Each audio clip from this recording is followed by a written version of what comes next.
Hello students, good morning again. 10th class RBSC board maths online live classes में मैं Manoj Jahangir Vidya Vihar senior secondary school Bakliya की तरफ से आप सभी बच्चों का यूट्यूब चैनल पर हार्दिक स्वागत करता हूं। समांतर श्रेणी यानी एपी, उसमें एक्सरसाइज नंबर 5.2 चल रही थी। पिछली क्लास में हमने टोटल 9 तक के क्वेश्चन है वो कर लिए। आज 10वां क्वेश्चन देख रहे हैं। 10वां क्वेश्चन क्या है, पहले क्वेश्चन समझिए। चार संख्याएं, कितनी संख्या बच्चों? चार संख्याएं समांतर श्रेणी यानी एपी में दी हुई है। चार संख्याएं जो है वो एपी में है आपकी पहले से। आगे समझिए, यदि संख्याओं का योग, इन संख्याओं का योग जो संख्याएं एपी बना रही है उन संख्याओं का योग, यदि उन संख्याओं का योग 50 कर दिया गया आपको, तथा सबसे बड़ी संख्या, और वो जो चार संख्या है जो सबसे बड़ी संख्या है वो सबसे छोटी संख्या की कितनी गुनी है? 4 गुनी है, तब संख्याएं ज्ञात कीजिए। इस टाइप के सवाल जिनमें कंडीशन सुपीरियर होती है, इस टाइप के सवाल में पहले क्या ध्यान रखना है कि अगर आपको ये कहते हैं 3 संख्याएं एपी में है, 4 संख्याएं एपी में है, 5 संख्याएं एपी में या 6 संख्याएं एपी में, तो ये चारों चीजें आपको ध्यान रखनी पड़ेगी। 3 संख्याएं, 4 संख्याएं, 5 संख्याएं और 6 संख्याएं एपी में होने के लिए हमने संख्याओं का चयन कैसे करते हैं उसके लिए मैंने पहले लिखा है कि 4 संख्याएं यानी 4 का मतलब सम संख्याएं यानी सम संख्याओं का जब चयन करना होता है तो बीच में 2 संख्याएं रखते हैं, और जब विषम संख्याओं का चयन करते हैं तो बीच में 1 संख्या रखते हैं, वो क्या रखते हैं? ए। जब विषम का चयन करते हैं बीच में ए रहेगा आपके दाईं तरफ, और बाईं तरफ में जो संख्या आएगी वो डी का एक गुणज जुड़ के या एक गुणज घट के बाद में आगे बढ़ेगी। वही अगर सम संख्याओं का चयन करेंगे तो बीच में 2 संख्याएं मानेंगे, वो कौन सी मानेंगे? ए माइनस डी और ए प्लस डी। फिर ए माइनस डी और ए प्लस डी है, उनमें दोनों साइड में जो जुड़ेगा घटेगा वो आपका सम गुणज ही घटेगा, यानी डी का सम गुणज कौन सा होता है? 2। डी का पहला सम गुणज कितना है? 2। तो 2 को ही घटाना है, 2 को ही जोड़ना है। तो सबसे पहले हमें वो 4 संख्या जिनका चयन करना है वो लिखना है। हम लिखेंगे सबसे पहले कि माना कि अब चूंकि एपी नहीं दी है तो आपको सबसे पहले एपी बनाने के लिए प्रथम पद और साधारण चाहिए। तो आपको माना कि एपी का प्रथम पद स्मॉल ए बाय साधारण स्मॉल बी है। ये चीज आपको जब एपी नहीं दी होती तब लिख देना है। फिर लिखेंगे पुनः एपी में 4 संख्याएं निम्नानुसार है या निम्नानुसार होगी। एपी में अगर 4 संख्याएं का है तो वो निम्नानुसार होगी। कौन सी होगी? ए माइनस डी, इधर ए प्लस डी, इधर ए का समगुणज 2d घटेगा तो कितना हो जाएगा? ए माइनस डी, और इधर अपने 2d अपने जुड़ेगा तो कितना हो जाएगा? ए प्लस डी। ये अपने 4 संख्याओं का जब एपी में चयन करना है उसकी कंडीशन है आपकी। ठीक है प्यारे बच्चों, अब आपको क्या करना है इस सवाल में आगे कि अब आपको क्या कहना है कि चारों संख्याओं का योग। अब प्रश्नानुसार लेके आपको करना है, फिर लिखना है प्रश्नानुसार। आपको ये जो 4 संख्याएं हैं इन चारों का योग, क्योंकि आपके अज्ञात जो संख्याएं अभी ज्ञात नहीं है तो आपको ये अज्ञात संख्याएं इस फॉर्म में मानिए ए माइनस डी, ए प्लस डी, इधर घटेगा सम गुणज तो डी का एक गुणज है और 2 गुणज और घट जाएगा, कितना हो जाए? 3d, और इधर भी कितना बन जाए? ए प्लस 3d। अब प्रश्नानुसार आपको क्या कहा है? चारों संख्याओं का योग बराबर कितना? 50। प्रश्नानुसार चारों संख्याओं का योग बराबर कितना देता है बच्चों? 50 देता है। अतः a minus D, A minus D, A plus D और ए प्लस 3d, इन चारों संख्याओं का योग किसके बराबर उठाना आपको? 50 का। अब ध्यान दीजिए इससे आगे minus 3d plus 3d cancel out, plus d minus d cancel out, तो बचा क्या आपके पास? a 4 टाइम, यानी a कितनी बार बचा? 4 बार बचा है, तो आप कह सकते हो 4a बच गया। तो a plus a plus a plus a कितना हो जाएगा? 4a। 4a बराबर कितना है? 50। तो यहाँ से आप निकालो a का मान a बराबर आएगा 50/4, 2 के बारे से 2 कट रहे और ये 25 बार और ये 2 बार आगे नहीं कटेगा, तो आपका a का जो मान आया यानी प्रथम पद आया जो आपका इस एपी के लिए बनने वाली एपी का प्रथम पद कितना है बच्चों? 25/2। आगे समझिए, यदि चारों संख्याओं का योग था तो उस कंडीशन से आपने किसका मान ले लिया? a का। आगे का उसने कहा सबसे बड़ी संख्या। अब एक चीज जान लीजिए कि ये जो एपी है इसमें सबसे बड़ी संख्या और सबसे छोटी संख्या की 4 हुई है, तो ये कैसे पता चलेगा ये सबसे बड़ी है? तो ध्यान दीजिए कि यहाँ पर जो सबसे बड़ी संख्या होगी जब तक नहीं कहा जाए हमेशा एपी किस क्रम में मानी जाती है? बढ़ते हुए क्रम में। ठीक है बच्चों, जब तक नहीं कहा जाए एपी हमेशा बढ़ते हुए क्रम में लिखी जाती है। तो यहाँ बढ़ते क्रम के पी इसका मतलब है कि सबसे लास्ट में वो सबसे बड़ा, सबसे शुरुआत में वो सबसे छोटा। इतनी बात समझ आ रही। तो अब यहाँ सबसे बड़ी संख्या यानी ये होगी आपकी a प्लस 3d, ये सबसे बड़ी होगी आपकी, ठीक है बच्चों। और सबसे छोटी ये आ गई आपकी a माइनस 3d। अब ये तो सबसे बड़ी संख्या वो सबसे छोटी संख्या की कितनी गुनी है, 4 गुनी है। तो इसको आपको सबसे छोटी संख्या की 4 गुनी है, तो 4 से गुना किसको करना है, छोटी संख्या की। छोटी संख्या उसका 4 गुना बड़ी संख्या है, बड़ी संख्या का 4 गुना छोटी संख्या नहीं है। यहाँ ध्यान दीजिए, कॉमन सेंस की बात है कि बड़ी संख्या है वो आपकी छोटी से बनेगी गुना करने से। ये थोड़ी है कि आपकी छोटी संख्या है वो आपकी बड़ी संख्या को 4 से गुना करने पर बन जाए। तो यहाँ पर आगे कर रहे हैं, तो यहाँ से मैं मिटा रहा हूं। a का मान आपको 25/2 है। फिर इसमें पुनः सबसे बड़ी संख्या बराबर 4 गुना सबसे छोटी संख्या। सबसे छोटी संख्या की 4 गुना कौन सी संख्या है, सबसे बड़ी संख्या। या सबसे बड़ी संख्या कौन सी है, a प्लस 3d बराबर कितना, 4 गुना a माइनस 3d। या a प्लस 3d बराबर कितना हो गया, 4a माइनस 4 गुना 3 कितना हो गया, 12d। तो ये जो बना a प्लस 3d बराबर, ये ध्यान की a का मान 25/2 है, रिमूव करो यहाँ से। तो इसमें क्या करते हैं अपने बच्चों, a को एक साइड d को एक साइड कर लेते हैं। तो 3d प्लस 12d बराबर 4a माइनस a। या 3d में 12d जुड़ेगा कितना आ जाएगा आपका 15d। 15d बराबर कितना हो जाएगा 3a। यहाँ पर आप इससे आगे 3 से काट लो एक बार, 3 से 5 बार घटा दो, 5d बराबर कितना आ गया आपका a आ गया। ठीक है बच्चों, 5d बराबर a आ गया और a कितना 25/2। तो यहाँ से किसका मान प्राप्त हो जाएगा, d का, वो आगे चलेगा। तो अभी आपके a का तो मान मिल चुका था, इसलिए अपने जो दे रखी है कंडीशन वहां से, अब जो कंडीशन वहां से किसका मान मिल जाएगा, वहां से मिल जाएगा आपका d का। यहां से आगे या 5d बराबर a, या 5d बराबर a का मान है 25/2, या d बराबर 25/2 गुना 5। ये 5 का भाग हो जाएगा, 5 से 5 बार कटेगा तो कितना आ जाएगा 5/2। तो d की जो वैल्यू आएगी वो कितनी है बच्चों, 5/2। यानी कहने का मतलब है a का मान आ गया, d का मान आ गया। a और d आने के बाद में क्या करना है, अब हमें वो चारों संख्याएं निकालनी है। अब हमें लिखना है अतः पहली संख्या बराबर, पहली संख्या कैसे मिलेगी, a माइनस 3d से। ठीक है प्यारे बच्चों, a माइनस 3d मान रखो, a का मान 25/2 और d का मान 5/2। तो कितना आ जाएगा 25/2 माइनस 15/2, यानी 25 माइनस 15 बराबर 10/2, यानी कितना आ जाएगा 5।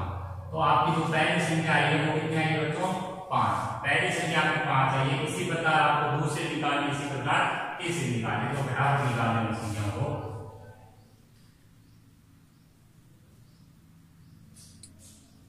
एक नंबर की पहली संख्या, अब है दूसरी संख्या। दूसरी संख्या आपकी है कि a माइनस b। a का मान 25/2, b का मान 5/2। तो याद आएगा एलसीएम लेके ऐड करने पर 20/2 यानी 10। तो पहली 5 दूसरी 10, यानी एक क्रम बन रहा है 5 10 15 20 वाला। अब तीसरी संख्या देखते हैं, तीसरी संख्या क्या होने वाली है,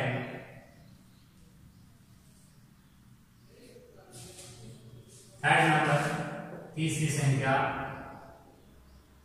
बराबर, तीसरी संख्या बनेगी a प्लस d से। a का मान 25/2, d का मान 5/2। इसको हल कर लो, 25 प्लस 5 यानी 30, 30/2 कितना आ गया आपका 15। तो तीसरी संख्या आपके 15। तो एपी तो आपके जो बननी थी 5 10 15 उस टाइप से बन गई, या आपकी जो संख्या ज्ञात करनी थी वो आपकी 5 10 15। अगली संख्या आपकी 20 आएगी। चौथी संख्या तो होगी, वो होगी आपकी a प्लस 3d, जो सबसे बड़ी होगी। a का मान 25/2 प्लस 3 गुना d का मान 5/2। इसको हल कर लो, 25/2 प्लस 15/2 तो कितना आ जाएगा 25 + 15 यानी 40, 40 बटा 2 हल करने पर कितना आता है 20। तो एपी की जो चार संख्या बनी वो कितनी बनी बच्चों 5, 10, 15, 20। तो हम क्रम से लिखेंगे अतः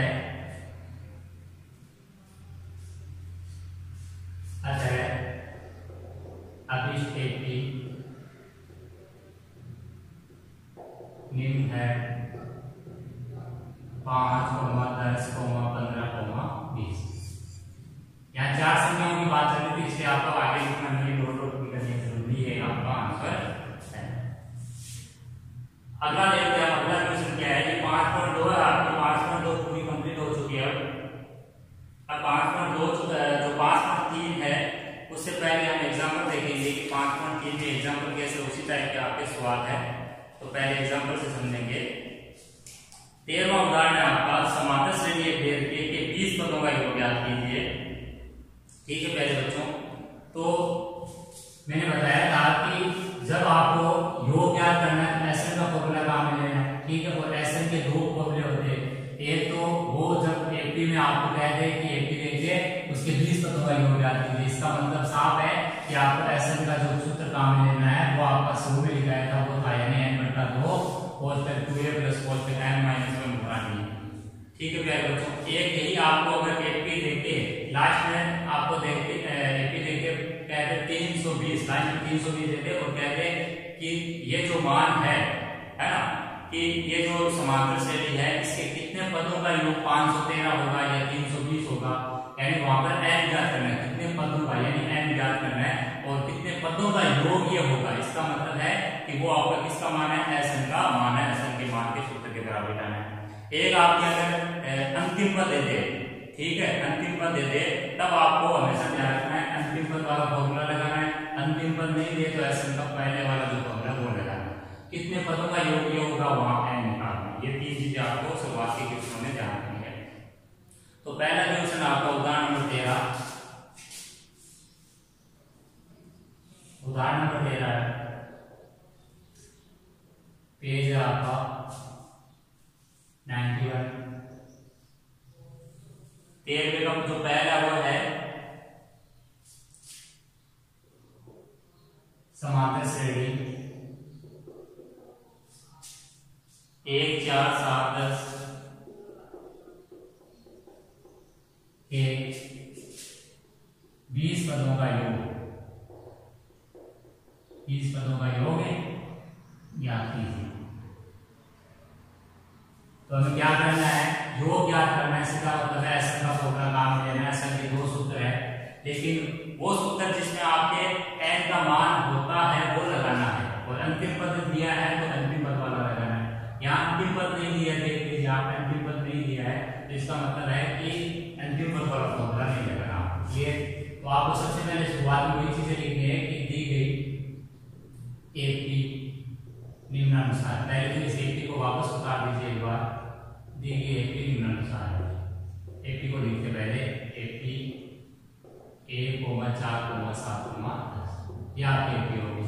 अब इसमें यहाँ प्रथम पद आपको कितना है, प्रथम पद a1 बराबर a बराबर a, सार का अंतर स्मॉल d बराबर a2 माइनस a1 बराबर 4 माइनस a बराबर 3। प्रथम पद आ गया, सार अंतर आ गया। वह पदों की संख्या भी आपको पता है, कितने पद, पदों की संख्या यहाँ पर इस सवाल में n बराबर कितना है, पदों की संख्या n बराबर कितना है 20 पद। ठीक है प्यारे बच्चों, तीन चीज मिल गई। अब आपको यहाँ पर क्या क्या करना है, 20 पदों का योग लिखना। हम जानते हैं कि एपी के n पदों का योग एसएन बराबर n/2 2a + cos n - 1 cos 1 से मान रखने पर, अब मान रख दीजिए आप, कितनी जगह मान रखना है, n की जगह रखना है, a की जगह रखना है, d की जगह रखना है। तो मान रखेंगे तो n की जगह आपको कितना 20 20/2 ये 2 गुना a का मान कितना आपका 1 प्लस 20 माइनस 1 गुना d का मान कितना आपका बच्चों, d का मान है आपका 3। आगे लिख दीजिए या s 20 बराबर 20/2 12 है। अब ध्यान दीजिए यहाँ से कैलकुलेशन, जब 12 अगर कटे तो काट लेना है, 12 नहीं कटे तो 12 वाले को इस क्वेश्चन को हल करने के बाद में लास्ट में करना है।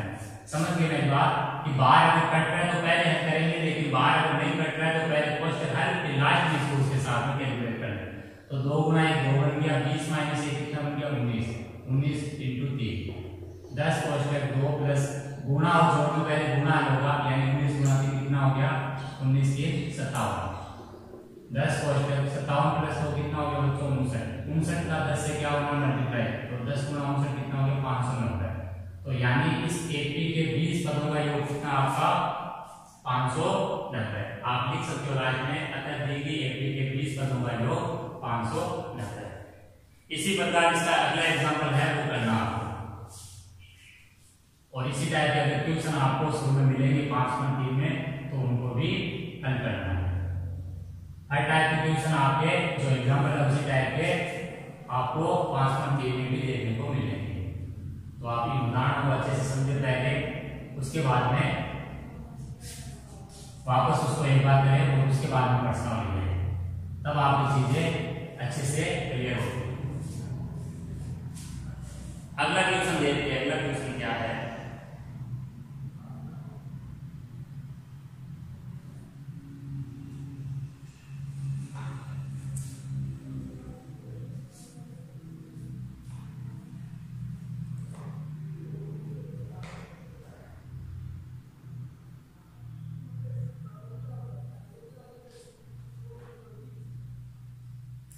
उदाहरण नंबर 14 देखिए। 14 का पहला क्या है, 14 में भी दो क्वेश्चन दे रखे, एक कर लीजिए उसी टाइप का दूसरा आपका। तो इसमें क्या दे रखा आपका कि निम्न का योग कर ज्ञात कीजिए, यानी जो आपको सीरीज दे रखी है उसको जोड़ना है। निम्न का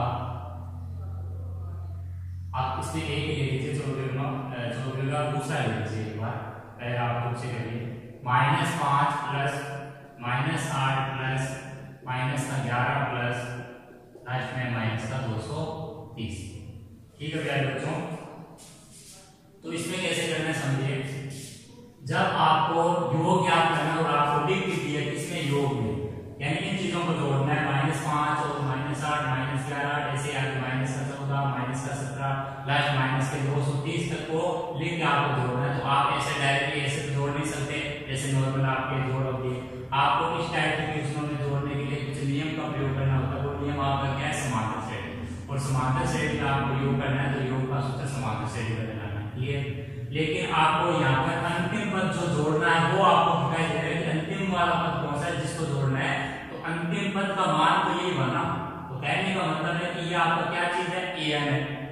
अच्छे से समझिए वापस, -5 -8 -11 -230 अगर मैं जोड़ करके नहीं लेता हूँ तो ये आपकी एपी है, और एपी जो है इसका अंतिम पद आपका -230 है। तो -230 का मतलब आपका ये an है, तो इसको an के बराबर बिठाएंगे। an के बराबर बिठाने से a और d निकल जाएगा, तो क्या निकलेगा, हमेशा n निकलेगा। n यहाँ निकलने का मतलब है इस एपी में अभी जो एपी बन रही है उसमें कितने पद है, तो उसके पदों की संख्या मिलने के बाद में आपको क्या करना है, उसके बाद में आपको इसको जोड़ना है, यानी उतने पदों का योग करना है। तो फिर ऐसा सूत्र लगाना है, और ऐसा का फिर वहां सूत्र हमेशा कौन सा लगेगा, जब अंतिम पद पता है वो वाला, यानी ऐसे बराबर है बता दो a plus a plus a। अब इस सवाल को हल करते हैं। सबसे पहले लिखेंगे कि यहाँ प्रथम पद a1 बराबर a बराबर -5, सारवंतर स्मॉल टी बराबर a2 माइनस a1, -8 में से आपको घटाना है इसको -5, तो कितना आएगा, माइनस करके प्लस, -8 प्लस 5 है -10, सारवंतर आ गया। तथा nवां पद या अंतिम पद an बराबर l बराबर कितना दिया आपका, -230, यह आपका इसमें दिया गया है, तो इसको आप लिख दो दिया है। अब an या n अगर आपको पता है तो उसको सूत्र के बराबर हमेशा ही रखना है, और लिखेंगे पुनः हम जानते हैं कि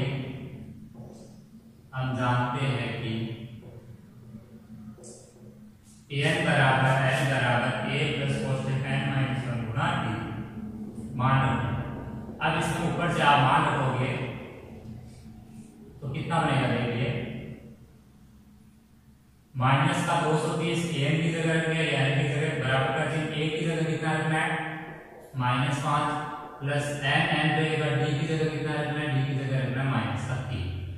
ये रखने के बाद अब क्या करना है, या माइनस का 230 बराबर माइनस का 5, ये माइनस का 3 और ये प्लस का, माइनस प्लस चिन्ह तक पहले माइनस का चिन्ह, फिर 3 का गुना करना है n - 3 से बराबर -5 -3n प्लस 3 के माइनस का 230, या -5 प्लस 3 हर होके कितना आएगा -2 230 बराबर -230 बराबर, या -3n बराबर -230, ये 2 को इधर ले आए तो इसका बन जाएगा प्लस का, इसका बन जाएगा बच्चों प्लस का, या आ गया -228, तो -3n बराबर -228 या 3n बराबर 228, इसलिए n बराबर कितना देगा 228 बटा 3 है, वो क्या देगा आपका 76। कितने पद आ गए 76 पद, यानी इस एपी में ये जो -230 है वो आपका 76वां पद है। पहला पॉइंट ये, इस एपी में -230 कौन सा पद है 76वां पद है। इसका मतलब है एपी में अभी हाल में 76 पद ही है, तो योग कितने पदों का करोगे 76 का। अब 76 पदों का योग ज्ञात करने के लिए आपको क्या करना है, एसएन का सूत्र लेना है, लेकिन एसएन के कितने सूत्र बता रखे मैंने 2 सूत्र बता रखे। इसका मतलब ये है कि यहाँ पर एसएन का जो फॉर्मूला लगेगा वो अंतिम पद वाला लगेगा। फिर लिखेंगे तथा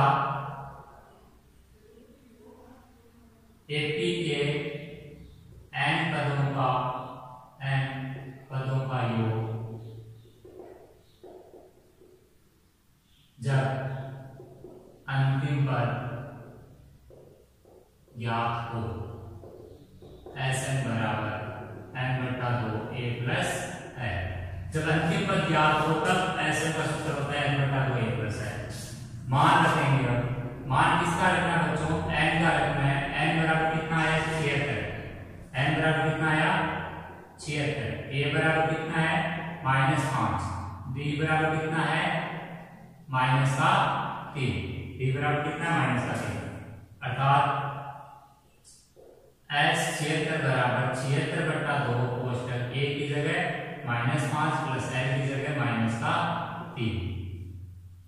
हल करेंगे 76 से 38 बार 38 कोष्टक इसको हल कर लो, -5 -3 ये बन गया 38 गुना -8, और 38 को जब -8 से गुना करोगे तो आपका जो उत्तर आएगा, एक मिनट यहाँ पर थोड़ा मिस्टेक कर दिया हमने, यहाँ पर मान रखना था a प्लस l का मान रखना था। दरअसल a का मान है हमारे पास, l का मान रखना है, l का मान अंतिम पद का मान कितना आपका -230, तो यहाँ -230 कीजिए आप, -230, तो ये -230 यहाँ पर -230 और -5 हो जाएगा आपका -235 और ये अब जब गुना होगा -235 38 से तो आपका रिजल्ट आएगा -8930 -8930। तो एपी के 76 पदों का योग कितना है -8930। ठीक है प्यारे बच्चों, इस टाइप से आपको जब योग में दी हुई है एपी और उसका अंतिम पद पता है तो आपको योग कैसे करना है, पहले an के बराबर बिठा के आप क्या निकालोगे n का मतलब आपको उपरी पदों का योग करना है, फिर अंतिम पद मौजूद होने पर एपी का जो है एसएन का सूत्र होता है वो काम में लेना है, और यहाँ मान रखना 3 जगह n की जगह n जो टोटल पद आए, a की जगह प्रथम पद एपी से n अंतिम पद जो आपका यहाँ पर लास्ट में है, एक तो ये वाला मान रखना होता है, एक लास्ट वाला रखना होता है, एक जो आपका नया लिखा हुआ होता है, वो सारा रख के कैलकुलेशन करोगे आराम से आपके इस टाइप के क्वेश्चन आसानी से हो जाएंगे। तो बाकी जो क्वेश्चन है वो हम अगले वीडियो में देखेंगे। आज के जो क्वेश्चन कराए हैं उनको वापस से करना है, और उनमें कोई प्रॉब्लम हो तो वापस जरूर पूछिए। ठीक है बच्चों, धन्यवाद।